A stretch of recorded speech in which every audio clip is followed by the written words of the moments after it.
Thank you all so much, and thank you, Carmelyn, for that beautiful introduction. I was also told to lower the mic, which I really want to believe is just something about how the mic works and not a commentary on my size, but I'll just roll with it. I also would like to thank Stonewall for the montage of videos of me looking tired, which I had previously not watched. They really did stop doing like hair and makeup once COVID started, and it's really very noticeable. But thank you. And they also had me pre-write my remarks, which is not something that I normally do. So we're gonna do like half and half.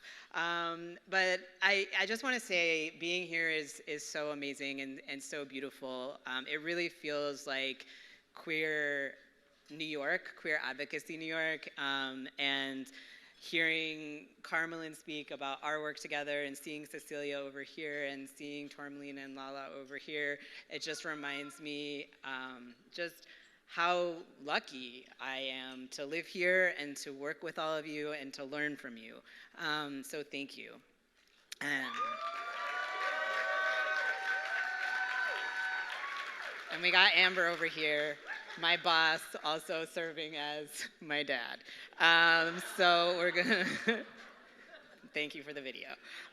But anyways, back to the written remarks. I really am so grateful to be here, and I am so incredibly grateful for the work of the Stonewall Foundation.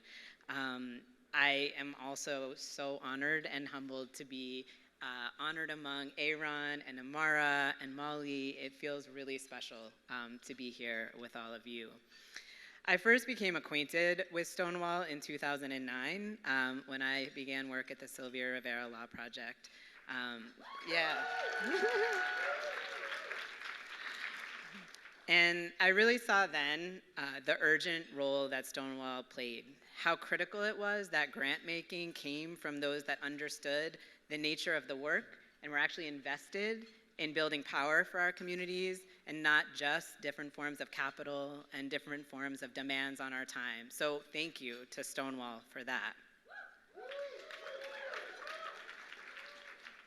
And now, 14 years later, after that first period of time being acquainted with Stonewall, we're experiencing new and also familiar forms of precarity, and the work of the Stonewall Foundation is more urgent than ever.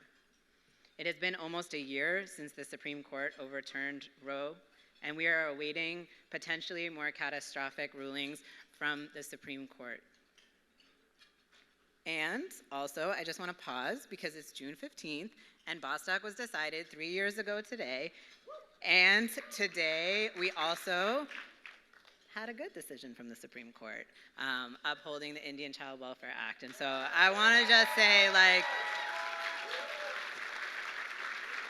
it's very bleak, and also, sometimes we win. And in this post-Roe world of the Trump-packed courts that we litigated in and in the gerrymandered legislatures that we fight back in, I'm often asked, what do we do? What can we do? And so for me, there's sort of two critical paths forward. The first is that we continue, or I believe in this, to utilize the systems of law and politics as much as we can to reduce harm. And we actually don't need to clap for the systems of law, but we can. And so for me, that means continuing our litigation strategies to delay or overcome the deadly governmental incursions into our dignity, our autonomy, and our survival.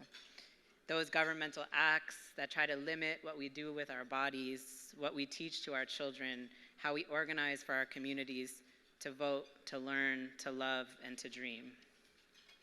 That also means voting in state and local elections and demanding far more from those who purport to lead and govern us. And it means, especially for us right here, being aware that what happens in Texas or Georgia or Florida or Alabama will affect the lives and the rights of people in New York and California. It means we're interconnected in every way, and we should act like it. But we can't let this harm reduction work be confused with liberation. It delays the harm, but it does not guide or transform us. And today, when I was talking about the decision in the Indian Child Welfare Act case, I was like, there was a good decision from the Supreme Court. And someone was like, well, what happened? I was like, they didn't strike down the Indian Child Welfare Act. And I was like, yep. So let's also not get ahead of ourselves what the court is doing. Let's not celebrate the court. Let's celebrate the people who are organizing and the visions they're pushing forward.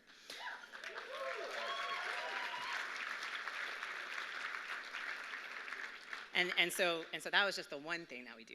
And for me, the second thing that we must do, and I think actually the way more important one, is that we must be bold in our creativity and in our vision and in our storytelling.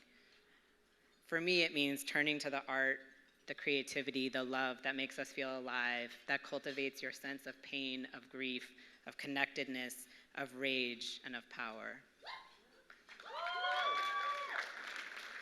And to me, it's your stories, your words, your art that is going to be our sense of possibility, our sense of freedom, and our sense of disruption. And when trans people and our bodies are posited as threats, that today and throughout history, I like to remember that it is our freedom and power that are seen as so dangerous. And I was talking to Alok, actually, and when I saw them, it reminded me the other day how we get really facile in our thinking sometimes, and in this moment when there's so much rhetoric around drag is dangerous and LGBT people are dangerous, our response is to say we're not dangerous. But the reality is that we pose an immense danger to the fundamental status quo, and that's a good thing. We should relish in the danger.